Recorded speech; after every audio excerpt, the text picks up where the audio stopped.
So everyone कैसे हो आप सभी। आई होप आप सभी बहुत बढ़िया होंगे। आज के इस क्लास में हम लोग क्लास 12 के चैप्टर नंबर 2 विलन यानी कि सॉल्यूशन का काफी मोस्ट इंपॉर्टेंट टॉपिक जिसका नाम है भैया रॉल्ट लॉ यानी कि रॉवल का नियम। ठीक है, इसे रॉवल का भी नियम कहते हैं, रॉल्ट का भी नियम कहते हैं। डोंट वरी, इसमें आपको कंफ्यूज कभी नहीं होना है। ठीक है, सो ये बहुत ही ज्यादा इंपॉर्टेंट टॉपिक है, बहुत बार एग्जाम में पूछा गया है। इससे रिलेटेड कुछ ऑब्जेक्टिव टर्म्स भी क्वेश्चन बनते हैं। ठीक है, और सब्जेक्टिव तो बनते ही बनते हैं कि रॉल्ट का नियम क्या है। ठीक है, और इससे रिलेटेड काफी कुछ आज के स्टूडेंट में हम लोग सीख के जाने वाले हैं। सो वीडियो आप सभी के लिए होने वाली है बहुत ही ज्यादा इंपॉर्टेंट। वीडियो पर तक बने रहना।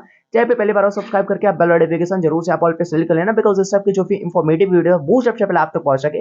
बाकी सब्सक्राइबर कम है ये नहीं देखो भैया, आप नॉलेज देखो, क्वालिटी देखो, ये सब चीजें देखो। ठीक है, देन उसके बाद आप कमेंट करना कि हाँ ये इशू आ रही, तो वो उस चीज को मैं सुधारने की कोशिश करूंगा। राइट, सो आइए शुरू करते हैं। तो दोस्तों सबसे पहले चीजें समझो, जो रॉल्ड का नियम है इसका खोज हुआ था 1881 ईस्वी में। किसने करा था? एक जर्मन वैज्ञानिक था जिनका नाम था रॉल्ड्स। ठीक है, उनका क्या नाम था भैया? जर्मन वैज्ञानिक थे, उनका नाम था रॉल्ड्स, और उसने अपने ही नाम पे इस नियम का मतलब प्रतिपादन करा है। ठीक है, सो लेट्स स्टार्ट। आइए शुरू करते हैं। अब देखो अपन लोग जो मेन नियम है ना उसको हम लोग समझने वाले हैं। रॉल्ड का नियम कहता क्या है समझो। यहाँ पे अस्थिर ताप पे, अस्थिर ताप कहने का मतलब फिक्स टेम्परेचर, टेम्परेचर जो तुम्हारा है वो फिक्स होना चाहिए। राइट, तो अस्थिर ताप पे किसी अवाष्पशील विलय के विलयन का जो वाष्प दाब होना चाहिए, अवाष्पशील विलय, अवाष्पशील विलय का विलयन का वाष्प दाब, ठीक है, विलायक के मूल प्रभाज के समानुपाती होता है। ठीक है, अब मूल प्रभाज क्या होता है इसके बारे में पिछली वीडियो में हमने चर्चा कर रखा है कि मूल प्रभाज क्या होता है, डिस्कस बहुत अच्छी तरीके से कर रखी है। तो यहाँ पे देखो रॉल्ड का नियम क्या होता है, फिर से एक बार मैं रिपीट कर दे रहा हूँ। अस्थिर ताप पे आपका टेम्परेचर नियत होना चाहिए, आपका टेम्परेचर फिक्स होना चाहिए। अस्थिर ताप पे किसी अवाष्पशील विलय, अवाष्पशील विलय के विलयन का वाष्प दाब, वाष्प दाब का इंग्लिश होता है वेपर प्रेशर। ठीक है, तो ये जो वाष्प दाब होता है वो विलायक के मूल प्रभाज के समानुपाती होता है। अब यहाँ पे मैं आपको समझाऊंगा चीजें, यहाँ पे विद प्रैक्टिकल, एक तरीके से प्रैक्टिकल करके ही समझ सकते हो। ठीक है, काफी आपको हेल्प मिलेगी समझने में। तो यहाँ पे मैंने एक सॉल्यूशन बना लिया। अब इसमें आपको पता है कि इसमें दो चीजें होती है, सॉल्यूशन तब जाके तैयार होता है, जिसमें से पहला आपका है विलायक।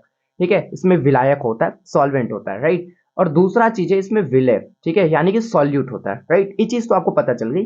तो यहाँ पे मैंने क्या करा, एक विलयन बना लिया। ठीक है, और इस विलयन का जो वेपर प्रेशर है, इस विलयन का जो वाष्प दाब है ना, इस विलयन का जो वाष्प दाब है वो है भैया, मैंने मान लिया कि इस विलयन का वाष्प दाब है पीएस। क्या मैंने मान लिया? पीएच मैंने मान लिया। ठीक है, और ये जो जो यहाँ पे हमारा वाष्प दाब है वो किसके समानुपाती हो रहा है? वो हो रहा है विलायक के मूल प्रभाज के, विलायक के मूल प्रभाज के।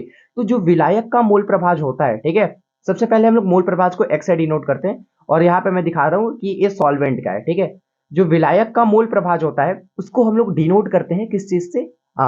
एक्स। ठीक है, एक्स ए से।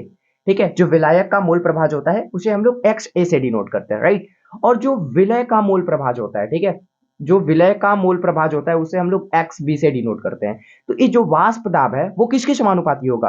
अकॉर्डिंग टू नियम अगर चले, अकॉर्डिंग टू रॉल्ड लॉ, तो वो क्या कहता है कि विलायक के मूल प्रभाज के समानुपाती। यानी कि ये जो वाष्प दाब है वो विलायक के मूल प्रभाज के समानुपाती, यानी कि पीएस आपका प्रोपोर्शनल होगा एक्स ए के। ठीक है, यानी कि पीएस, पीएस आपका समानुपाती होगा विलायक के मूल प्रभाज यानी कि एक्स ए के। तो पहला कंडीशन तो आपका ए हो गया भैया, यही आपका रॉवल का नियम है। रॉवल कह लो या फिर रॉल्ड कह लो, सेम ही चीज। तो ये आपका रॉल्ड का नियम है, यानी कि पीएस क्या है हमारा? अवाष्पशील विलय के विलयन का वाष्प दाब जो कि विलायक के मूल प्रभाज के समानुपाती है। राइट, ये चीजें आपको क्लियर हो गई होगी।